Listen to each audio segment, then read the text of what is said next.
What's up, gangsters?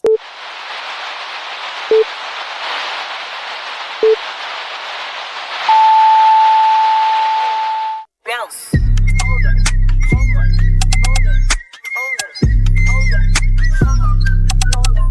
Bounce.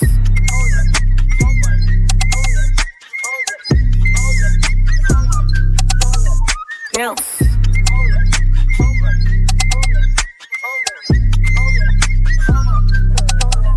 Bounce.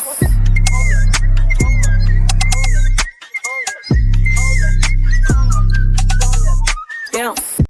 Welcome back to our YouTube channel. Welcome to day 2 of WAKAWEEN. Oh shit. WAKAWEEN. WAKAWEEN. Yeah. I'm gonna sit back a little bit because the fire is fucking hot as hell. It's 100 degrees outside. It is not 100. It is. Let me see. I wonder if they can hear me. It is 74 right now, so it's pretty warm. But the fire is still nice, keeping our. I don't know. It's keeping us hot. The aesthetic. Yeah. A storytelling in the dark. Oh wait, we haven't even said what we're gonna do. In the dark. In the dark. In the dark. So what we're doing today, as Perla said, we're gonna be telling scary stories in the dark. You may be in the dark. We have a bunch of lights on us right now and the fire, but nonetheless, But We're what gonna is still be scared. crazier though, that all the lights are pointing at us, but everywhere is dark around us. yeah, We are in a forbidden forest. we were saying we are going to be telling some scary stories. I don't know if this is okay. Right here's okay. So today we're gonna be telling some scary stories in the dark. In the dark. So I'm fucking scared. I'm not even gonna lie, guys. Like, I'm terrified, and we're behind our house, but it's because this place, I'm not gonna lie, is kind of active. I feel like our house is haunted, your mom's house is haunted, and so is Vanessa's. Yeah. So it's not. They're not haunted. They're spirits. Cause they don't fuck with us. They don't bug us. They don't do nothing. Thank God. they touched my ass, but okay. yeah, Speak crazy, so. My nephew, when we're outside in our front yard, one time it was Jenna and my niece Mace. Shout out Mace. So they were talking, and then he turned behind, or how do you do it when he went like that? Remember in the corner over there? Was it you, Mace? What do you mean? With Lou? Oh yeah. So our nephew. Oh, you fucking scare me, lady. I'm on edge, guys. We haven't even started. I'm scared, dude. So our nephew, me and my niece are talking, and we're facing each other, and my nephew's right here, and he's 2, and then he turns, and there's nothing there, and he's going like this, like to get picked up, and we were just like, oh hell nah, we were scared. Yeah, and we were like, don't be doing that shit. And then at his house, he'll like turn, and he'll go like that, like so someone could pick him up, and then he'll like start laughing out of nowhere. Yeah, he's kind of crazy. Yeah. But anyways, let's start reading these fucking stories and see who gets scared first and who chickens out. I'm already scared, bro. Okay. Okay, it's called Who's in My Bed? Who's in my bed? Sorry. Yeah. Sorry. A father went to say goodnight to his 7-year-old son, very well knowing that if he didn't, his son would have trouble sleeping. It was a nightly routine between them. He entered the dimly lit room where his son waited under his blanket. With the first glance, the father could tell that there was something unusual about his son tonight, but he couldn't put his finger on it. He looked this. No way already. Yeah, I'm imagining all this in my head, and I'm already scared. This guy. With the first glance, the father could tell there was something unusual about his son tonight, but couldn't put his finger on it. He looked the same, but had a grin that drew from ear to ear. You okay, buddy? The father asked. The son nodded with the grin before saying, Daddy, check for monsters under my bed. The father chuckled a little bit before getting on his knees to check, only to satisfy his son. There, under his bed, pale and afraid, was his son, his real son. He whispered, "Daddy, there's something on my bed." What the fuck, bro? I hate stories That was like that. scary. Stories like that shake me He to my said- fucking core. The grin, bro. When you, there's like Yeah, a creepy grin, like no, that's like fuck no. Okay, the next story is called The Cabin. A hiker decided to go on a hike by himself, something he was not very used to. The whole day was normal. Trees and bushes engulfed his surroundings. He enjoyed being outdoors in the mountains. Nothing seemed strange to him. That was until he was making his way back to his car. He figured an 8-hour hike was good enough. The sky was already getting dark, and he needed to get back fast. What was odd was how much he didn't recognize the trail back. He began to panic. Night had already taken over, and all he had was a flashlight and no clue on how to get back. He knew it was already too late and too dangerous to keep going through the perilous forest. He began to worry that he would have no shelter for the night when, almost luckily enough, he stumbled across a broken down cabin. It was dark and seemed like no one had visited it in years, but he knew it was the only place where he could rest until daylight, especially since his flashlight was running out of battery. He knocked on the door a few times, but no one answered, so he let himself in, where strangely enough, a perfect bed fitted for one person awaited for him in the center. He knew that if the owner came back, he would explain himself. He was sure that the owner wouldn't mind or was even probably dead. So he went ahead and got himself comfortable in bed. As he tried to sleep, he couldn't ignore the collection of paintings around the room. Portraits of strange-looking people all peering at him, each wearing a smile that sent chills up his spine. Not too long after his exhaustion from the hike got the best of him, he was able to ignore the faces. The next morning he got up early and was shocked to see that there was no painting around the rooms, but windows. no fucking That was way, scary as fuck! bro. Dude, that's fucking That scared me. scary. I know we're all looking around now. Dude, what the That was fuck? scary. Lady! Good girl. Dude, Ay, that was that one, how did you these even go to stories. sleep? I know. Dude, I feel so uncomfortable right now. That gave me like The heebie chills. How does that fool even like? Dude, I have chills. How do you even? It's probably reminding you of the man in the window. Shut up. How do you fucking go to sleep at somebody's? I know. Dude, imagine. Like, okay. I was like, what is this, Goldilocks and the Three Fucking know. Bears? You lock the door, right? You lock it. But what if the owner comes and then he's gonna fucking kill you on the I spot? know, You're bro. trespassing. I'm fucking so And the lady's uncomfortable like, right oh now. my god. She's asustada. I'm gonna tell you the story of Mr. Widemouth. No. Just kidding. After that one, huh?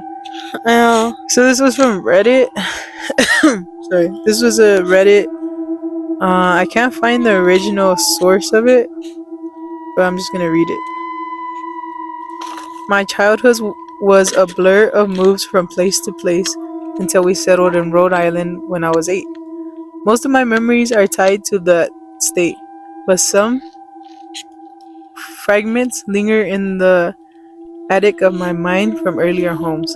Among the forgotten are clear memories from a house just outside New Vineyard, Maine, where I lived for 5 months when I was 5.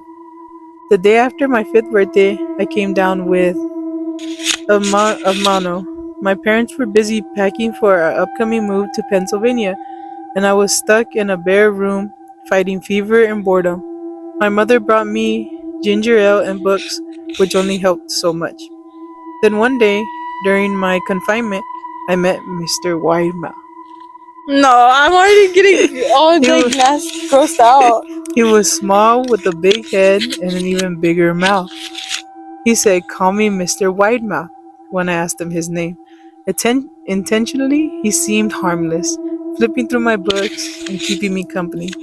After a few days, he proposed a secret game.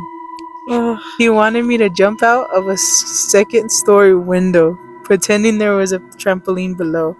I hesitated, sensing the danger, and told him it didn't seem safe. His disappointment was palpable, and he spent the rest of the day under my bed, quiet as a mouse.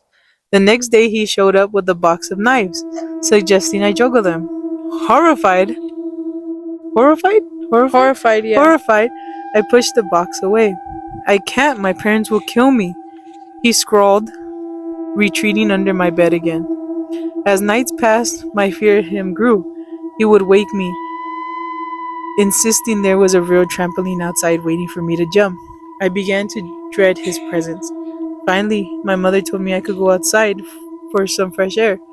Mr. Widemouth was waiting for me. He led me to a deer trail in the woods behind our house. I've had many friends your age. One day, I'd like to take you to a special place, he said. I was intrigued, but worried. 2 weeks later, as we loaded the last of our things into a truck, I considered telling Mr. Widemouth I was leaving, but a nudging feeling told me he wasn't good for me. As my father and I drove away at dawn, I saw Mr. Widemouth in my bedroom window holding a steak knife and waved goodbye. I didn't wave back. Years later, I returned to the empty lot where our house once stood. I followed the deer trail Mr. Widemouth had shown me, expecting him to pop out, but he was gone. The trail led to a cemetery, and as I walked among the tombstones, I noticed many belonged to children. I realized then that perhaps some memories are better left forgotten. That one was weird. That one was Can you uncomfortable. imagine? The whole time I'm all, Imagine that for really weird. I know, that's crazy. Mr. Widemouth is crazy. Yeah, Mr. Widemouth was me. What the? Got scared, so she put on Inside Out in the background.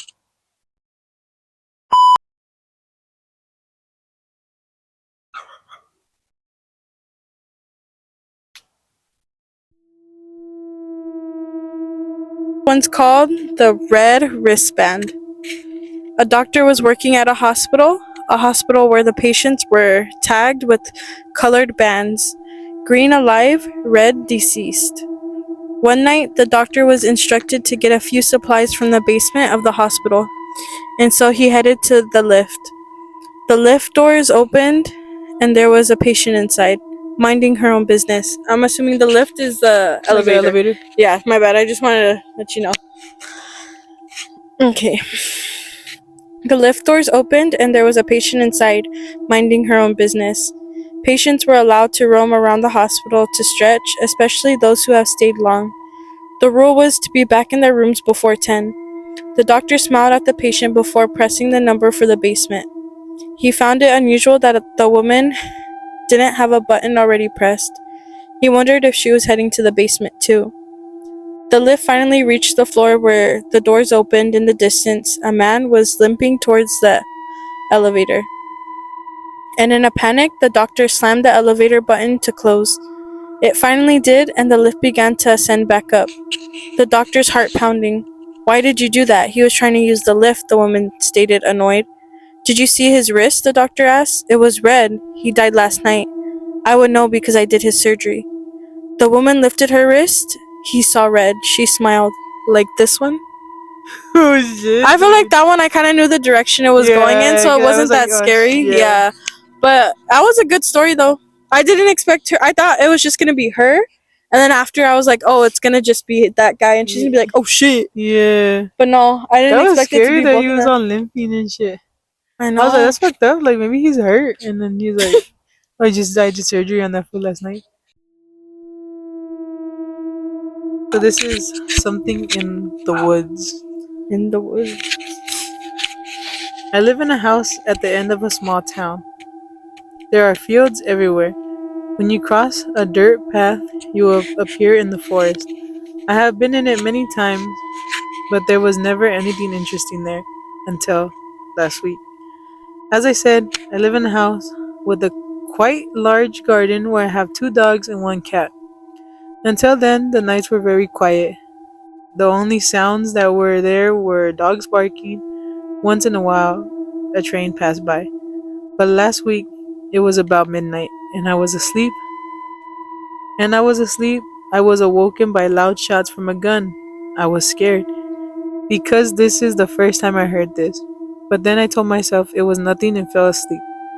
On the second night, the same thing happened, only louder and closer to my house. At that moment, I was starting to get scared. Then it stopped, but I couldn't sleep. I was awake until morning. The next night was one of the worst. Again, around midnight, I heard gunshots. My dogs were barking like crazy, and I heard what sounded like howling. So I said to myself that someone is trying to catch something, but they are not succeeding. Then the next day, I saw on the news that we should be careful. Something dangerous is moving in these areas. 500 have already disappeared. Then I knew it was bad and that it was close to me. I took the dogs inside the house as well as my cat. I had to look I had to lock them in other rooms so that they wouldn't tear the cat apart. That night I slept with my dogs in a room with a view of the entire street. I fell asleep. Then I woke up at midnight in total silence. I did think they had the creature, but then my dog started going crazy. Then I hear my front door to the house start to break. Then I heard heavy, slowly footsteps in the hallway. Then I saw my cat run out of the house. I still didn't know how she managed to get out of the locked room. Then a big silence. The dogs hid behind the closet out of fear, and I heard it trying to get into my room. When there was a hole in the door, I saw the figure 2 meters, grayish red skin with flesh falling off this figure when it was slowly getting into the room. But then I heard about 30 shots. The figure fell to the ground, and then I heard a man's voice. At that moment, I knew I was saved. They told me not to leave the room. An hour later, everything was clean. They let me out of the room. I thanked them in return. A few weeks have passed since the incident. I haven't seen my cat since then, and I can still smell the stench of decaying meat in front of that room. I still don't believe what it was, how it appeared here, but I do know that creature was not the only one. How is she okay with that? That's crazy. Like, how do you still live there? Dude, move. What the fuck? That's crazy. That's wild. I forgot what I was gonna say.